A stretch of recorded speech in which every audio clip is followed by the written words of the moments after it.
Welcome to the Fintech One-on-One Podcast, episode number 333. This is your host, Peter Renton, chairman and co-founder of Lendit Fintech.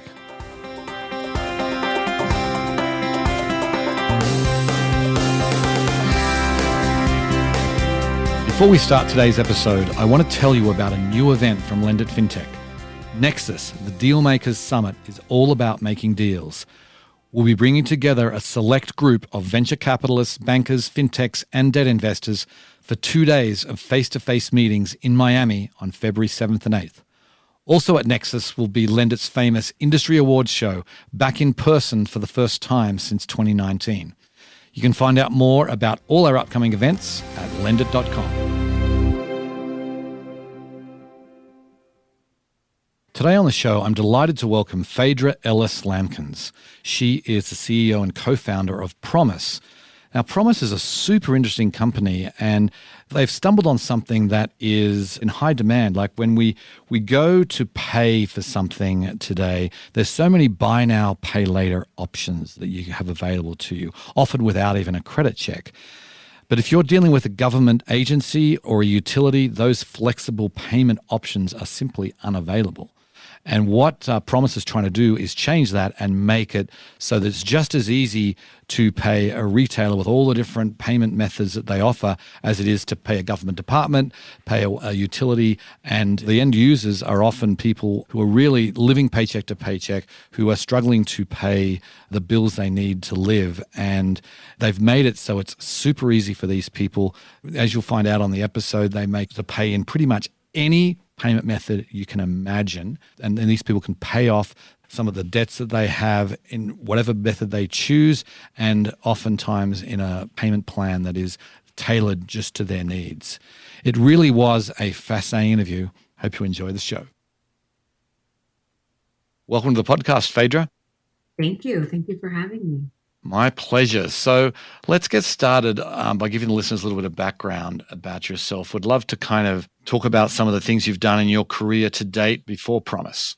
So I actually started in the labor movement. I was a union organizer and spent 13 years. I ended up leading a labor federation focused on improving the lives of working people through unions. And then I became really interested in the fact that the labor movement was really struggling with issues of having a good job and having a climate change and how to deal with global warming. And so we used to joke we never met a road we didn't like.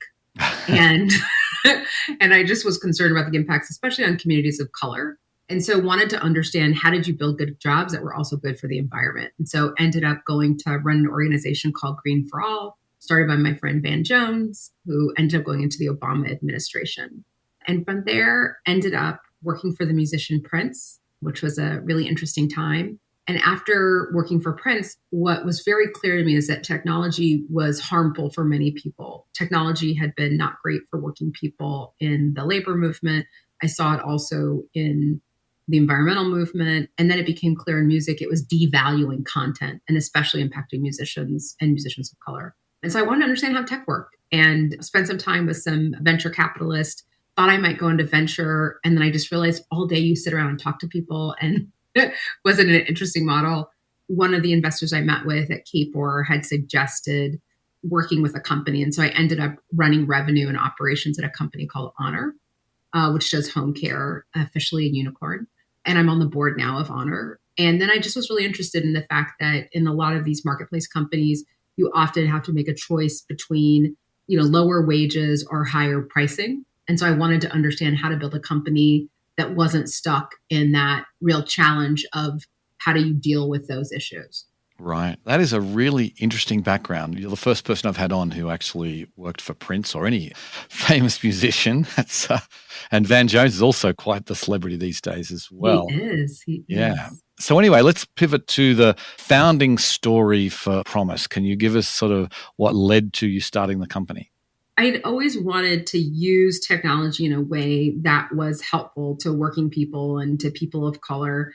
I just want to understand how to use it. And so the first thing we wanted to understand is, can technology be good for people? And is it just that the technology that has been created is created by people that are not thinking about how does it impact a low-income mom? And that's what I learned at Honor, was that you could have technology used in a different way. And so Promise was really started with the thesis of, if you created software that had working people and people of color at the core, you could build technology that was good for them. And so also focused on government, because we thought that was the entity that was most likely to care about the things that we cared about. Promise was launched in 2018. We went through Y Combinator, co-founded it with a woman named Diana Frappier, who I'd worked with for 13 years. She's a lawyer by trade, a criminal defense lawyer. And so she was just very committed to issues around the criminal justice system. And we had also both loved people who had dealt with addiction and mental health issues. And so the criminal justice system seemed very important. So originally when we launched Promise, we were focused on reforming the bail system, working with governments to figure out how to deal with people on bail. What we quickly realized is we did not love our clients. And the real issue was we were trying to convince governments to think about why it made sense to let people out who were just poor. And governments, unfortunately, people that were some of our clients, they got paid per person per day. And so if you're a sheriff running a jail and you get paid per person per day, your incentive is not to get people out as quickly as possible. Your incentive is to build a system that keeps people in. That's really how we started. We had some early success, decided that wasn't the right thing to do. And then we were really lucky. I went back to our investors. We had enough money where we could pay them back and said, hey, this isn't what I want to do. I'd just been on a trip in the South and met with some folks that I just said, these can't be our clients. And our investors said, nope, keep the money. We believe in you. We want you to do what you think is important. We knew you never were going to do something that you thought was predatory. And the thing that struck me is I'd been in New Orleans and a couple other places, and we saw that people were going to jail for parking tickets and tickets in general. And that seemed insane that, people were in jail really because they couldn't afford to pay something. And so we started the company. We first went to government in a way that sometimes we only can do when you've been in tech for a while, with lack of hubris, and said, hey, we want to work with you and help figure out how you make payments work better for parking tickets. And they said, no, you yahoos, we are not working with you. And so we just said, cool, we're going to scrape your system and we'll pay the tickets and we'll have direct relationships with people to figure it out. Then they're like, okay, wait. And we had a 93% repayment rate, which was incredible considering we had no information about people. And so that's how really the business started, is thinking through how to make sure that people could do installment plans in the same way you do for a Peloton or anything else, that you could do it for government debt. When I first came across your company, it struck me that it's such a simple idea that, you can pay installments, particularly now in the buy now, pay later age that we live in. Everything can be paid in installments except for things like government fines and that sort of thing. I can see the need is out there for sure. So why don't you tell us a little bit about what you offer, how it actually works, and the products you offer? If you think about our products in two ways, one, there are ways in which we do basically buy now, pay later, which is you're buying a government, a water bill, a child support payment. You're able to keep your electric on, your water on, so that it doesn't get shut off. The easiest way to think about it is an interest-free installment plan. And so our software manages the debt for a government entity. So in a place like Louisville Water, before we got there, they had a couple hundred people on payment plans, very low repayment rate. Now they have, I think the last thing I checked, we had 12,000 people in Louisville on payment plans or installment plans. And you might have a debt of $1,000. You either have to pay it off and get your water shut off, or you can put it onto an installment plan with us. And that $1,000 might get broken down into 10 monthly payments of $100. You really depend. And then it's managed by software largely, and continues to have above a 90% repayment rate. And so that's our first product, which is installment plans, interest-free installment plans for government. And what we provide for the government is we can now predict how much money we're going to actually get back, when it comes back, what cadence. So they have consistency, money they can count on, reliability. And so in a place like Louisville, for our clients, they stopped using collection agencies, which for us also feels good. I know. Yeah, it's great. And then there's a product we do, which is to provide aid. And because of COVID, there's a lot of money, especially coming from the federal government. And so what we've done is to do two things. One is automate the process of receiving aid. So it used to be you'd have to come into an office, you'd have to prove that you were poor, you'd have to have taxes. And what's insane about that system is no one's getting cash. It's just going towards your water bill as a credit. So the water company has an incentive to make it as easy as possible instead of as hard as possible. And so now you can self-attest, yes, I qualify. And we're able to give away millions and millions of dollars very quickly. And we are then able with the delta to put that into an installment plan. And so it's been very effective. So we do the easy to receive aid. We do our installment plans. And in some places now we do all payments because governments came to us and said, hey, it's so easy for you to do these installment plans. We like that you send text-based reminders that you can take Venmo or Cash App. We want that for all payments, not just for people who are on installment plans. That's really interesting then. That's where I find like the whole idea of paying like your water bill with Cash App, that's not something that you see, but people are using Cash App multiple times a day to send money back and forth to their friends or whatever. So that's really interesting. So then let's take the water utility as an example. Your client is the water utility. Do you sort of plug into their website? How does the tech actually, is it an API-based system? What is it? Yeah, it depends on the client because in some places we have smaller clients like Marin County, California, versus we just won a RFI in Washington, D.C. as an example. The tech really depends on who we're working with. So in some places it's API. In some places it's sending over a flat file. It really depends on the people that we're working with. The person who leads our implementation led a team at Palantir until the Trump administration came in. And so we've been lucky to have a pretty skilled team at helping figure out some of these issues. Mm-hmm. So someone's a customer of the water utility. They're receiving information from you. They're receiving communications from you. Yeah. Yeah. Do they go to a Promise Pay webpage or is it a water utility webpage to pay? Yeah, both. So what it looks like is we send someone a text message because we have the payment files. You know, we can do our own query and you might also receive a note by mail. It would be on your bill and it would be on their website. Most often people click a link and then it's a subscription payment. And so you don't have to necessarily every month go in and make it. It's that first payment. And most people pay by text, meaning they get a link through text. They click on the link and they enroll that way. But certainly some people go to our clients' websites or to our website, but most enrollment is done by text. Do you make all the payment methods imaginable available? Absolutely. So what about cash? Can people pay by cash? They can. The thing we've learned though is that as we get better at data, we start to learn about the cadence of cash, right? So for example, if you make cash on payment one, we know you're most likely to fail in repayment. And so that means that if you're doing cash, it means you need a different type of responsiveness and support in the payment plan. So the thing we want to do is to encourage, that's why I think apps are so critical for non-cash payments. And I think it's because it takes the most amount of work. Even if we make it easy where you can walk into a 7-Eleven or walk into some other local grocery store or walk into the government, it still tends to be the payment that's most likely to fail. Interesting. I'm curious to know that you said they went from like a very low repayment rate to a very high repayment rate when you came in. What do you attribute that to? Is it like, you have an empathetic approach, I imagine? Yeah. How do you do that? It's so interesting. So we hired this chief data evangelist from Looker. And the reason is because we wanted to make sure we had a really strong data team that could understand these things. Originally, our thesis was people pay us back at high rates because they think we're the government. But what we discovered is people pay us back much more than they pay back the government directly. Then I think our thesis was, it's because we are kind. And the reality is we assume that you don't want your water shut off. We assume you don't want to go to jail. And most repayment options for government are very punitive. If you don't do this, you will go to jail and you fail Friday at 5. And so even if you look at payment plans, the assumption is most of them are run by things like Oracle. And so it's one structure. If you don't pay Friday at 5, you fail. You face the consequences. We have an ability, you can extend for 2 weeks without talking to someone. It is not just empathy. I think it's empathy in design.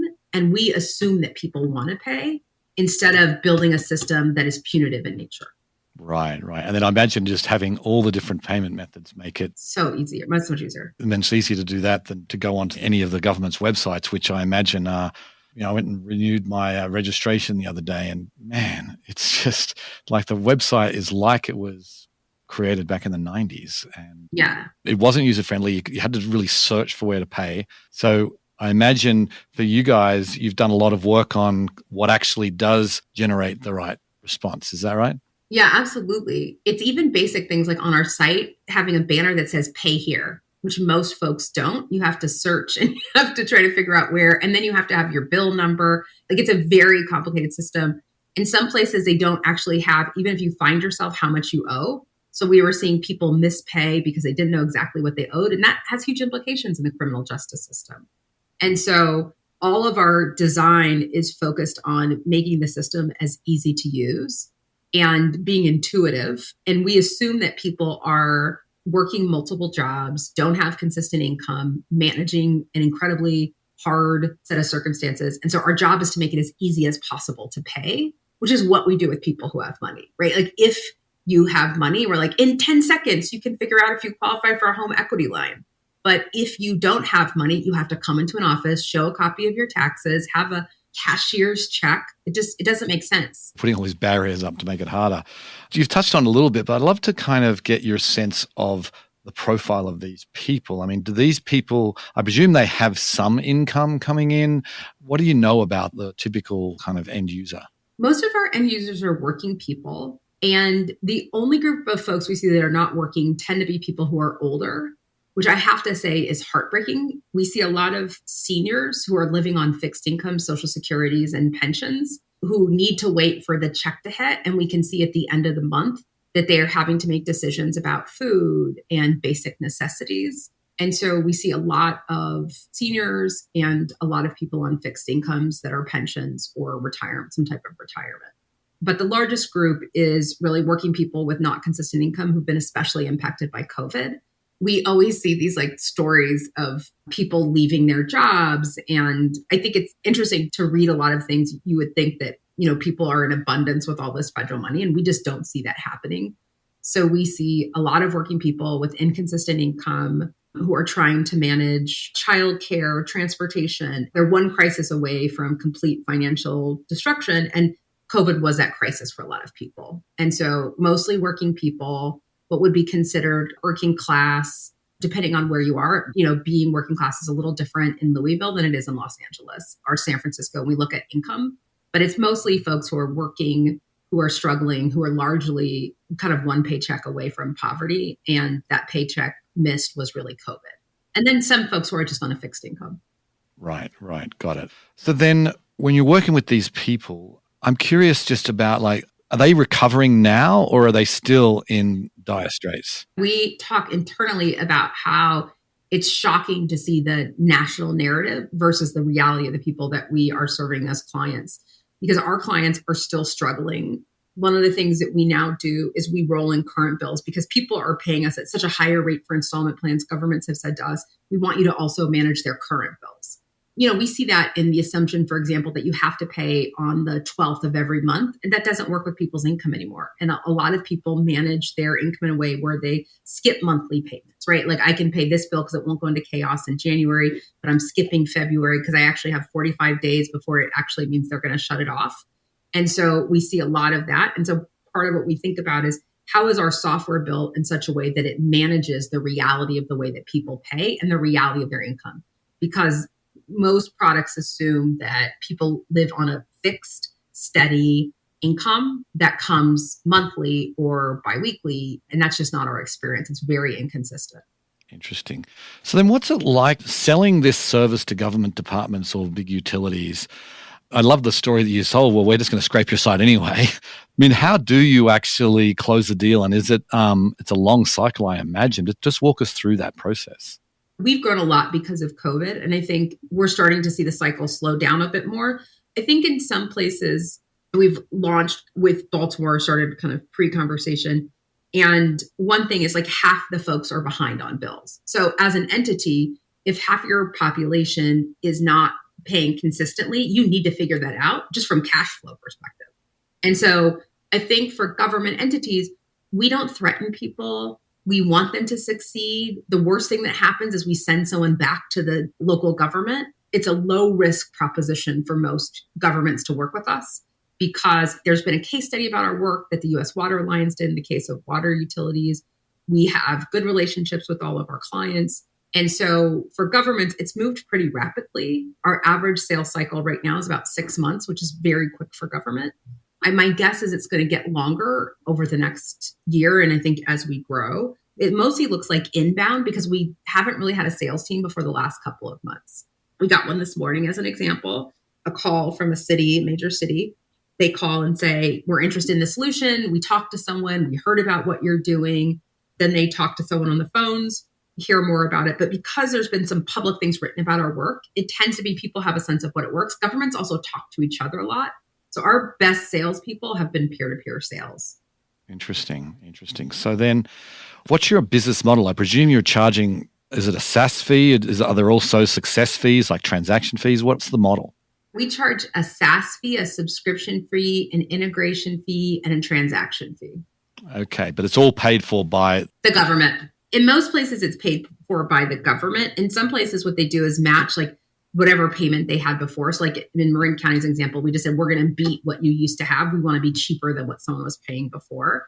And in that place, we're doing current payments. So that's all payments as an example. It's not installments. So it's just someone comes to their site to make a payment. So if you went to Marin County's probation department, the only way you could make a payment right now is through us. Interesting. Do you have an app that people are using for this, or is it all sort of like browser-based, obviously probably mobile-centric, I imagine, but what is the actual technology? Yeah, we don't do an app. And the reason we don't do an app is because a lot of people that we work with have constrained data. And so even though it seems beautiful and it would be so exciting and people ask for it, even though everyone's like, do you have an app? And we're always like, no, because we don't think people will actually use it. And also for some of our clients, their criminal justice, like I don't think people should want everyone getting information. And we think about people's privacy and what we're tracking. And so we don't have an app. I don't know that we will never, but I can't imagine right now why we would need one. Right. So I presume most people use your website via a phone. Is that fair to say? Definitely. Mobile is definitely. And what's interesting is it's mobile and then phone and then web, direct from a computer. Mobile then phone? What do you mean? Meaning that people like either use the automated system or they call and talk to someone. Oh, because I see. We do see a number of seniors. Like we definitely have a diverse age population. For some folks, either because of language or because of age or resource, we still have a number of people who call us on phones. Right. Do you have an automated system there where they talk to somebody? It depends. In some places, it's different. In some places that are smaller or they want very low cost, there is an automated system. In some places, it might be if you call Louisville Water, they might transfer you to someone and then it might automate sending you a text. It really just depends on the way that we have a relationship with the local jurisdiction. Right. Where are you on the journey towards profitability? Are you still a long way off or are you breaking even? Where are you at? We are on the journey to profitability. We have a decent amount of money in the bank. And we've just been trying to figure out, how do we think about scale? Because we have an execution challenge different than a sales challenge. And so we're really focused. I think we are going to destroy our path to profitability and just grow so that we can meet demand. Okay. So can you give us a sense of the scale you're at? Like how many people on the team today? 50-ish. And we are at the end of a process for a state, which is going to make that team, just not relevant in terms of growth. And it's pretty funny. You haven't even really started selling yet. And that's we've had one real full-time salesperson. And that's where water grew so much because we hired one person out of utilities. We just hired someone into the criminal justice space who will start in February.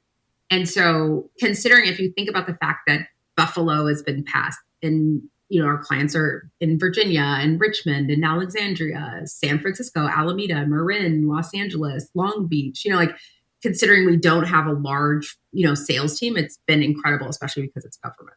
Right. So then tell us about your investors. Like you obviously have a good relationship with your investors when you went to them and said, we don't want to do this anymore. We're going to pivot over to something else. But just maybe talk about what they're providing you beyond just the capital.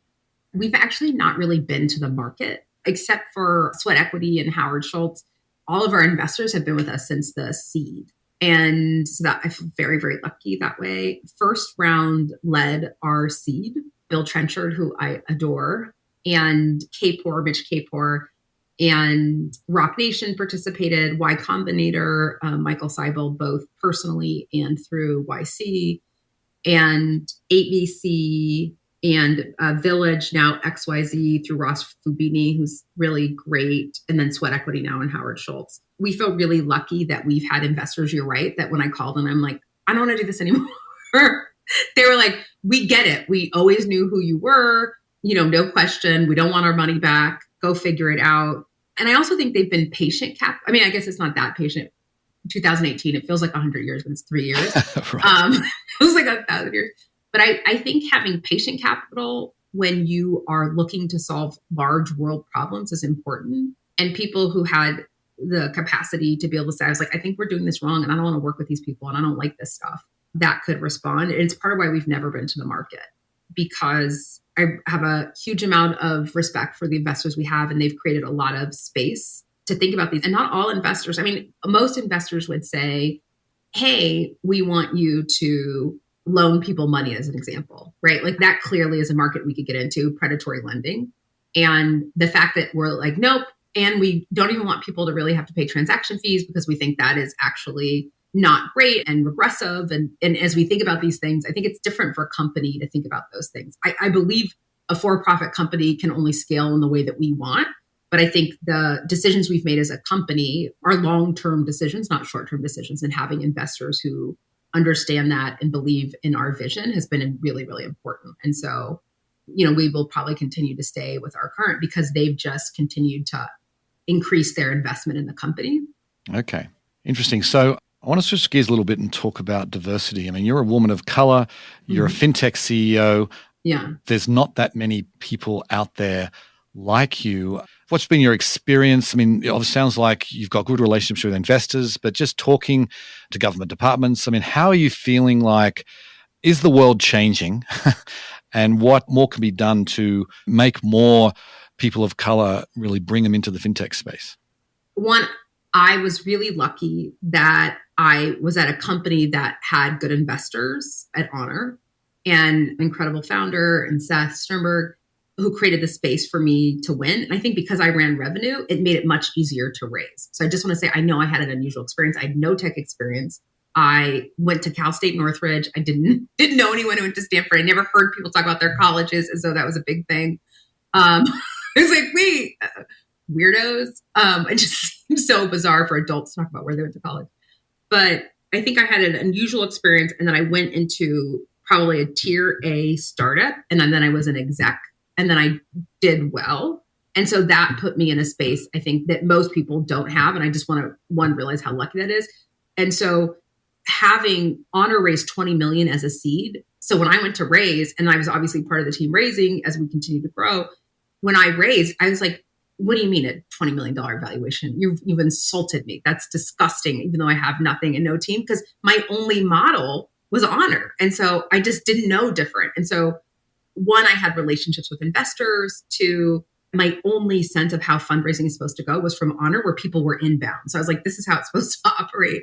So I think one, having that context was really important. I don't see a lot of Black, brown founders, and especially Black. And part of it is because the systems are so awful. And venture is just not one. A lot of the models I see are predatory because there aren't a lot of people who are coming from, communities of color or poor communities where they are thinking about solutions that way. So one of the reasons we don't go to the market also is because I feel like every investor is going to ask me, you should start lending people money. And you would have incredible, and I'm just like, no, I'm not lending people 36% interest, which is the only way you could figure it out to make money. But that is the model. And then I just don't think that the venture has yet recognized people's brilliance that doesn't look like their own. And so it's a lot of pattern recognition. And I definitely haven't found my community in fintech. I don't talk to a lot of other CEOs in fintech. I don't know what's going on. I think of it as financial services and as keeping people out of poverty and helping people manage their lives. Look, we've raised $50 million. We have clients. We're, building successfully. We have a lot of money in the bank. Those are the signs that would be success. I literally couldn't tell you. I haven't been to a fintech conference. I don't know that anyone knows we exist. And so I would say, even I think as we kind of by traditional standards have been successful, I have no idea about what happens in fintech. I haven't found a welcoming community. And I would say that probably by most fintech standards, we're pretty successful. So I can't imagine what it's like starting out. And I can't imagine what it's like for other folks. And so I think in order for people to succeed, there has to be one, more examples, two, communities that are much more welcoming. I feel like the best thing I can do for other founders is to win. And that's why I'm just like heads down. All I got to do is, if I can win at venture scale, right? Not win at like creating a consulting business or win at this, but win at venture scale, it means that there's a model that's not predatory, that is run by a Black woman who didn't go to Stanford or Harvard. And then people will say, oh, the pattern can look different. I want to win so that people say we built a company that built legacy wealth, not just like did good. And so I try to be really purposeful also about like venture returns and what does that mean and what does that look like? Interesting. Well, of course, you did actually speak at our virtual event earlier this year. So you have been to a virtual conference. We really hope that you'll come to one of our in-person conferences in the near future. You're certainly welcome. But anyway, last question. What are you working on now? What's on tap for next year for Promise? Growth. growth. That's all I'm thinking about is growth. You know, we want to be at a certain ARR next year. And so I just want to grow. Okay. Well, we'll leave it there. Phaedra, thank you so much for coming on the show. It was really a fascinating conversation. Really enjoyed it. Thank you for having me. Okay. See ya. You know, I love talking to fintech founders who have, taken an idea that is, not relatively common, but really built it into this use case that is unique. And, it's a pretty massive market that Phaedra and her team are going after here, and that people have, I wouldn't say ignored, but they certainly haven't been paying as much attention to as other areas. And what we can see is that, there's no reason why paying a parking ticket or paying your utility bill shouldn't be as easy and with as many varied options as it is to go buy, a pair of shoes at Macy's or what have you. I feel like we should be able to bring, the flexibility that technology now offers to the government, and that's obviously what Phaedra and her team are doing, and I'm excited for them. I think it's a great idea, and she's certainly got a lot of wind in her sails, and I think they're going to be doing very, very well. Anyway, on that note, I will sign off. I very much appreciate you listening, and I'll catch you next time. Bye.